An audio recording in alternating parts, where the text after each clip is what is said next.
Bonjour à tous, ici Thémis Liné, on se retrouve sur l'A16. Actuellement nous sommes au lycée des métiers Pierre-André Chabannes. On se retrouve ici pour rencontrer l'ancien président François Hollande, j'allais dire Emmanuel Macron mais non, à ne pas confondre. Donc pour se retrouver face à l'ancien président donc François Hollande pour lui poser des petites questions sur sa venue en Charente.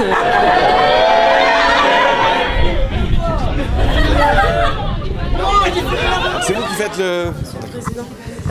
On a une question à vous poser. Est-ce que pour vous c'est important d'être ici avec les jeunes? Oui, j'espère que c'est important pour eux aussi. Savoir si moi je suis disponible. Oui, je le suis, puisque j'ai considéré qu'une partie maintenant de mon temps devait être consacrée aux jeunes. Et est-ce qu'eux ont envie d'entendre le témoignage d'une expérience d'un ancien président? On va voir ça tout à l'heure. Vous espérez qu'ils vous écoutent? J'espère, oui, un peu. Vous pensez que vous pouvez leur apprendre beaucoup de choses aujourd'hui? Je peux leur apprendre ce qu'il n'y a pas dans les livres. C'est-à-dire ce que j'ai vécu. Un peu ce qu'il y a dans mon livre. Mais surtout là, quand je viens, si c'était pas pour répéter mon livre, ça n'aurait pas beaucoup d'intérêt.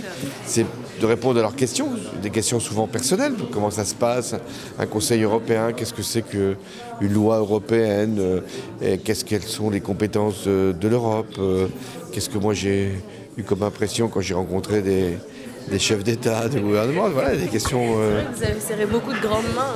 Bah oui. Pas forcément des belles mains, hein. Quand vous serrez la main de dictateurs comme Vladimir Poutine, vous vous posez la question de savoir comment on peut faire pour défendre nos intérêts et en même temps continuer à dialoguer quand c'est possible. Merci beaucoup, monsieur.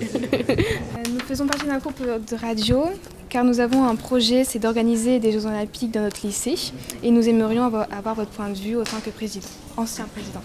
Quand je suis devenu président de la République en 2012, il y avait les Jeux Olympiques qui se tenaient à Londres. Et donc je m'y suis rendu et ces Jeux Olympiques de Londres, ils avaient été en fait désignés par le comité olympique à la place de Jeux qu'on aurait pu accueillir à Paris puisqu'il y avait eu déjà une candidature. Et donc j'étais impatient de voir comment Londres avait organisé cette grande rencontre. Et c'est vrai que c'était plutôt bien fait et avec un très gros impact sur la population concernée et sur le monde même entier. Donc j'ai posé la question aux différentes fédérations sportives de France. Et donc moi-même, j'ai fait le tour des personnalités qui se trouvaient dans des pays que je pouvais visiter. Et c'est ainsi que nous avons remporté la partie. Merci. Monsieur le Président, j'avais une dernière question en chanson. En chanson, mais vous voulez pas que je chante quand même? Non, quand même pas. Ça tourne? Non. Attends, rien.